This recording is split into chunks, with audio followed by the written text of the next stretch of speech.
Hi everyone, this is my Q&A video and I'll be answering some questions today. So let's get started.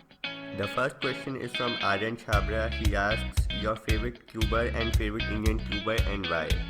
I think my favorite cuber overall is probably Felix Zemdeg for a variety of reasons, like his amazing speed in various events, and I've met him in person twice and he seems a really nice and humble person too.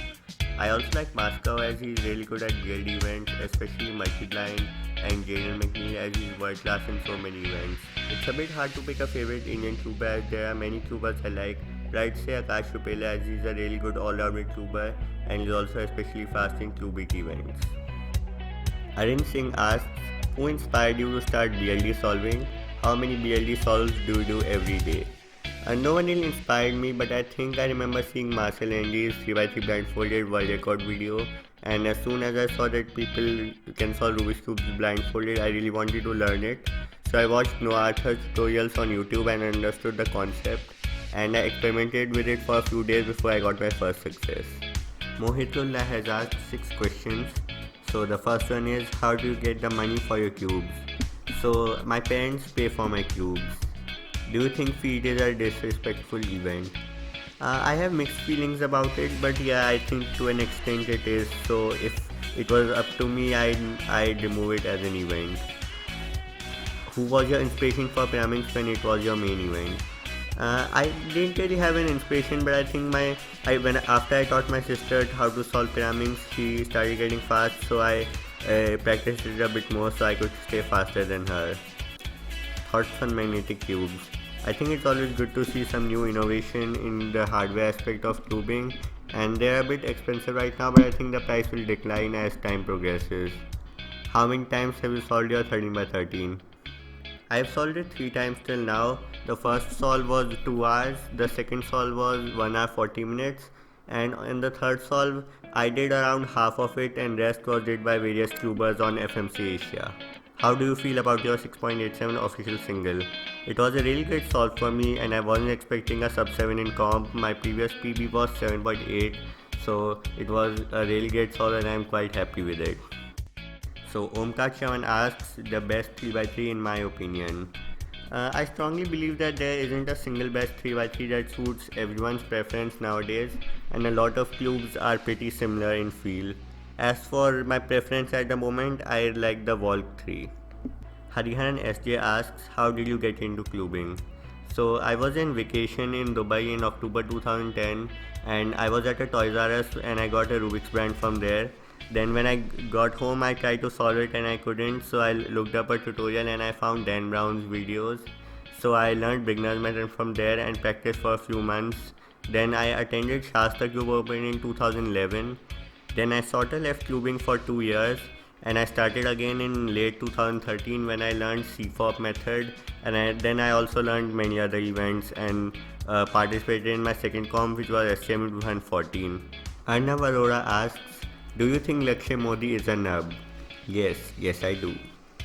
Lakshay Modi asks, Doge or Pup Reno? I think I like both, so I'd say Doge Reno. Chirag Tekwani asks, out of all the comps you have attended, which one do you think was the best organization-wise? I think the organization of Asian Championship 2014 was the best among the comps I've been to. Also, the organization of Asian Championship 2016 was also really good. As for Indian comps, I think most of the comps of capital cubing are really organized well. Mahesh Dhongde asks, what's more important for sub 20, last layer or F12? I think the most important thing at this stage is your F12 because you can improve your last layer later on by learning algs, but at this stage you should really work on learning and perfecting look ahead. Aryan Shab and Arnav Arora have asked, do I plan to quit cubing? I enjoy cubing a lot and I think it's a really good hobby, so I don't plan to leave it in the near future. Kartikeyan Ishwaran asks about maintaining averages in one event while practicing another event. So there's not really a trick to this, but I feel that I can follow some steps which ensure that I can maintain my speeds in many events. So the first one is like practicing an event at least once every few months, so the method stays fresh in your mind. So when a comp is coming up and it has 6x6 and BLD both and I'm practicing 6x6 seriously, I might do a few solves of BLD before the com just for practice. Also, if I want to improve in an event seriously, I try to do only that event and maybe one or two other events for a few weeks.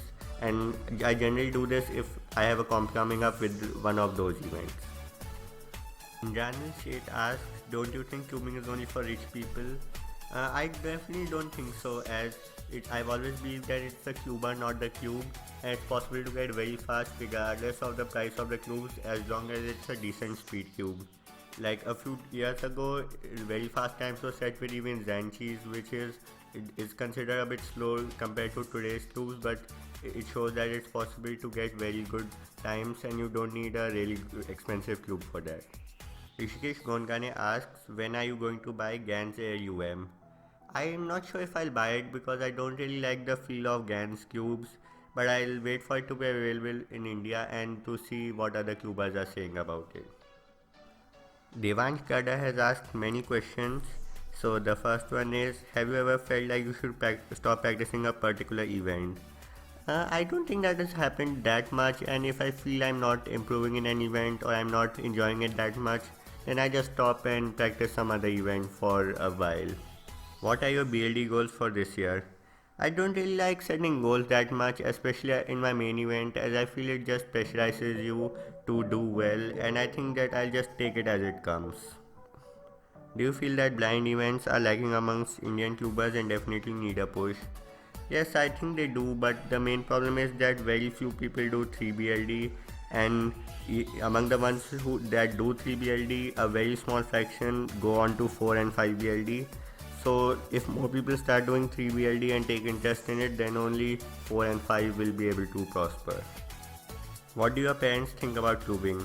They think tubing is a very good hobby and they support me a lot, and they think that it's a very good use of time instead of something that people do nowadays. It's good to have a good hobby that you can set your mind to, and it's also very rewarding when you get good prizes and recognition. What was your most favorite big comp you attended? I think it's probably Asian Championship 2014, as I wasn't expecting to get any podiums and I got 2 bronze medals.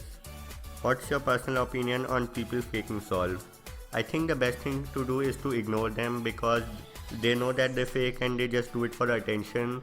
So if we don't pay attention to them, then they'll stop faking because they really don't gain anything from faking solves, and the official times prove that they're not that fast. How long did it take you to learn freestyle and find good comms? I think it took me around 8 or 10 months to fully learn freestyle, but I didn't learn it all at one go. I learned it in chunks. And as far as finding good comms, I am still revising some of my comms, but I think most of my comms are decent now. Are you going to Worlds this year? I hope to go, but it's a bit too far to tell right now. Anhita Roy Chaudhary asks, do you think regularity is the key point of success? Yes, definitely. I think that it's the key that you do regular practice, and scattered practice without a certain goal in mind won't help, and deliberative practice in tubing especially is really important to improve.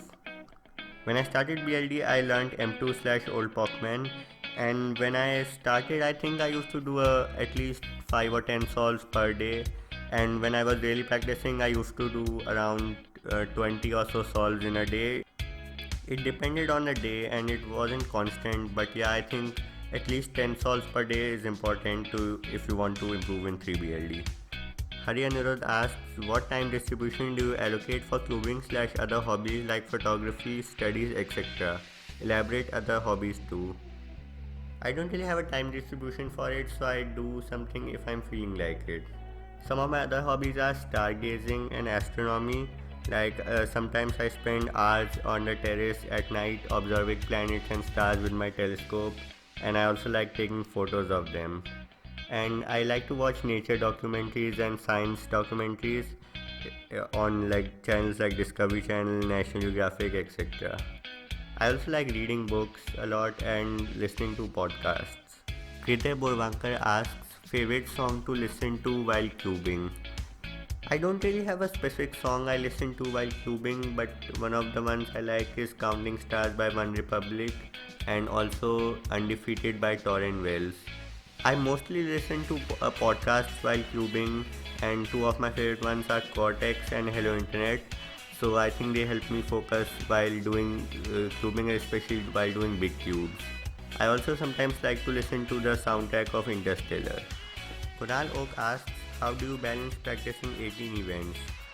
I don't really practice all events regularly, but I try to do them at least once in a while, and if a comp is coming up with those events, then I try to practice them more. Abhay Gupta asks, how was the metro? It was actually pretty fun. Okay, so many people have asked me how I balance studies and clubbing. As I've said before, I don't really have any specific trick for this. It's all about your mindset. I try not to stress too much about studies, and same with clubbing. I think it's all about regularity and using your time effectively. For example, if you study for 2 hours seriously, it's more effective than staying up all night studying while learning little. Clubbing shouldn't get in the way of studying, and my parents also don't stop me from clubbing or going to comp near exams, as they feel that I can judge how much I have to study and act accordingly. There isn't any rule that being in 12th standard means shutting off your life and clubbing, as long as you're investing that time in the right things. I do self-study from 5 to 6 pm usually, and I take tuition from 6 pm to 7, so I think that 2 hours of quality time spent studying is enough for getting good marks, and cubing time shouldn't be affected because of that. Those are my thoughts on managing studies with cubing. So that was the end of my first Q&A video. I'd like to thank everyone who asked the questions. I also got a new microphone, so hopefully the audio quality should sound better this time. I'm going to do some more tips and example solved videos in the future with it, so I'd like to ask you to subscribe if you like my videos and want to see more. Thanks for watching.